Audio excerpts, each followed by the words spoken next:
Film fans of YouTube, hello and welcome back to the channel. I am Josh, the Movie Apprentice, and today it is the final episode of Masters of the Air. Episode 9 is where we finish off the series, and this episode follows both the force march, the liberation of several POW camps, the airdrops of food into occupied territory, and of course the obligatory tour of the war crimes committed by the Nazi regime. This has been a series that has had its ups and downs, but I'm not going to be talking about the full series in this video. My full series review will come out on Sunday, all being good, focusing exclusively on episode 9. I'm going to have to say that it's been an okay finale. If you wanted Masters of the Air, a lot of flying stuff, you don't get a lot of it. That has been a big gripe people have had with the show, and with this, we have a nice bit of air action at the beginning and an almost juxtaposing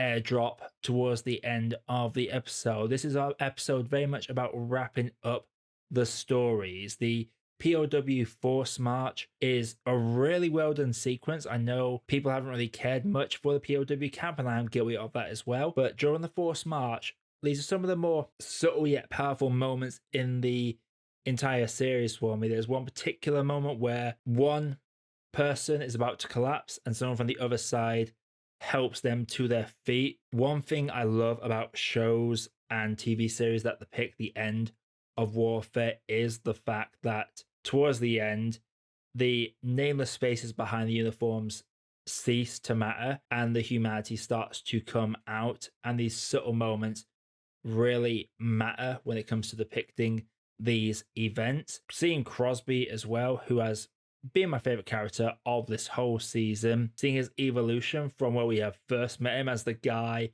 who threw up in the planes just getting to England to fully taking charge and not allowing for any slip-ups or any complacency, even as other soldiers begin to get more complacent as the war is effectively all but done. And Rosenthal as well he gets the tour of atrocities treatment. I thought the scene in an early episode which showed a whole train full of people on the way to a concentration camp was going to be the only nod towards the Holocaust and everything involved with it. But no, this episode does have an entire sequence shown through the eyes of Rosenthal, and it's always going to be powerful. It's very difficult to make the harrowing discoveries of these camps not powerful. It doesn't quite live up to the liberation of the camp in Brand the Brothers, but it definitely shows it from a fresh perspective, as it is a camp that has been liberated from Russian soldiers rather than American ones. The wrap up is quite nice. It does feel like an obligatory let's get all our main characters back together and to have them soak in the end of the war. And that is quite nice. And I will say that one of my big complaints about the series has been the fact that we don't really get any opening note or a footnote bookending each end of the episodes to really give more context to what we are about to see and what we have just seen. The way they bookend this show is really good. I really appreciated what they did to really wrap up the stories of the men. I will say that the Tuskegee pilots that are introduced in the previous episode have basically nothing to do in this episode. I know a lot of people have complained that they are not part of the 100, and yes, they were not, but it's factually accurate that the 3 soldiers depicted in the show did interact with Gail Clevin. However, they don't really do anything in the show and could have really been omitted. I have been told by a commenter in the previous video that it is a whole film about these guys, so I'd say definitely go check that out. I fully intend to do that after finishing my wrap up on the series, because it feels like despite them playing an important part in the war, it does feel like it was an obligatory let's have our diversity episode. And I hate saying that, but it does feel that way. We get maybe in total across the entire 2 episodes that they feature in, maybe 20 minutes at most. Compared to the rest of the cast, that is a very minuscule amount, and the impact they have is basically zero. When it comes to the liberation of the POW camps, I think that is one of the more enthralling scenes of the episode. It definitely feels like the show wanted that high point to really send us home, because a lot of the guys that we have been following through the show are no longer in the air, being the masters of the air, as mentioned in the title. So we have this whole sequence showing some escaping to get home and some helping to liberate a camp in a grandstand finish.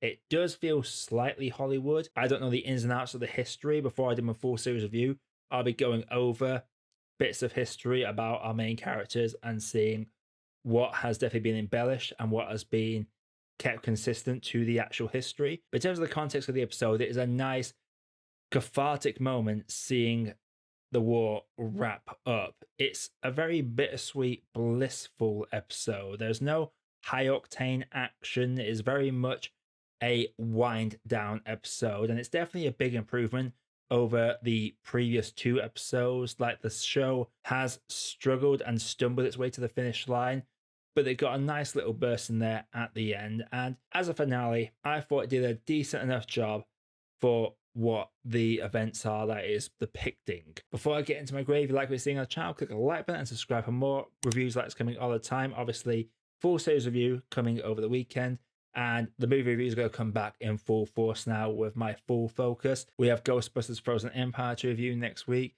Going to do a late review of Imaginary and Lisa Frankenstein as well. But overall for me, this last episode of Masters of the Air, it really highlights the humanity side of things. Crosby and Rosenthal have this great friendship in this. It's weird. Going into the start of the show, I thought the two books were going to be our Winters and Nixon of the show, but for me, that's what Crosby and Rosenthal ended up being. I love these two on screen, their development, their experiences. I really loved every scene they were in, and the POW camp side of things is absolutely fantastic. The bittersweet ending, especially the way we wrap up what happened to the real life men at the end, is a very nice touch. I just think it was a very strong episode, especially after the previous couple episodes. It really needed to hit a high note on the end, and while it isn't the greatest finale ever, it does the job of bookending the stories of the men that fought there.